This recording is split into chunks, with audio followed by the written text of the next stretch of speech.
Boa tarde. Eu venho falando bastante sobre a questão das eleições aí e do eleitor criar algumas referências para chegar na hora de votar e votar da melhor maneira possível.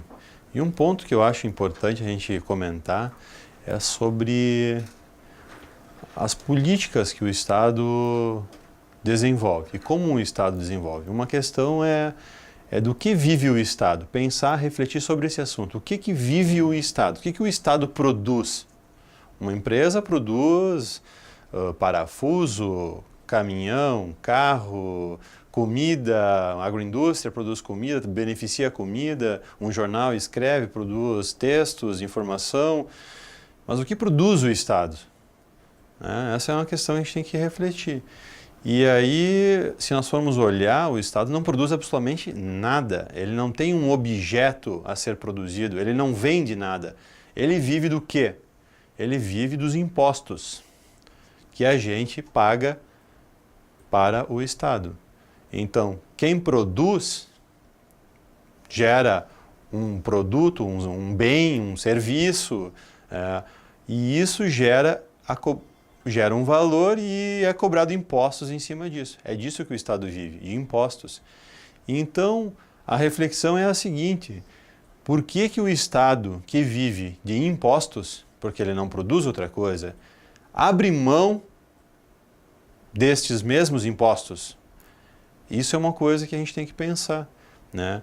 Então, olhar para o seu candidato e ver como ele age, porque quem paga o salário do deputado federal, do senador, do presidente da República, do representante público, do prefeito, do vereador, de toda a estrutura da Câmara Municipal, de toda a estrutura da Prefeitura, são os impostos.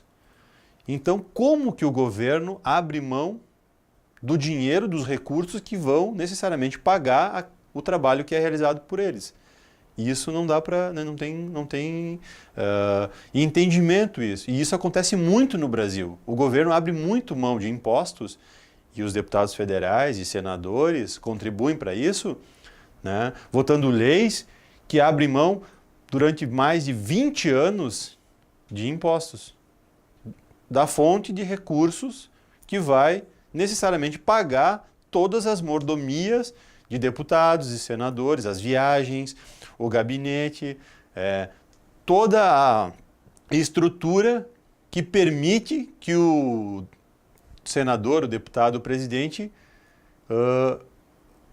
faça o seu trabalho. Então isso não tem lógica e nem coerência, né? Então esse é um ponto que eu acho que o eleitor tem que pesquisar e tem que olhar. E como a gente já disse outro dia, o ranking dos políticos é um caminho. Existem outros caminhos, existem outras maneiras de prestar atenção como vota o seu deputado, o seu senador nessa questão. Quando existem essas pautas, essas medidas provisórias, como é que ele votou na questão específica sobre a isenção de impostos, né? Perdão de dívidas? Porque não tem por que abrir mão disso. Então que se faça isso para todas as empresas do país, para pequenas empresas, microempresas, para grandes empresas, para médias empresas, né? Para que todos sejam contemplados com essa ação e não pequenos, específicos grupos sejam beneficiados com isso. E é o que acontece hoje. Sempre grupos específicos são beneficiados e não o conjunto da sociedade. Então esse é um tema para ser refletido, pensado aí, né, pelo leitor e ser pesquisado, porque é muito importante este assunto, né? E ele diz respeito ao funcionamento de toda a sociedade, de todos os serviços prestados aí pelo Estado, desde saúde, educação, até investimentos em estradas e muitos outros. É isso aí.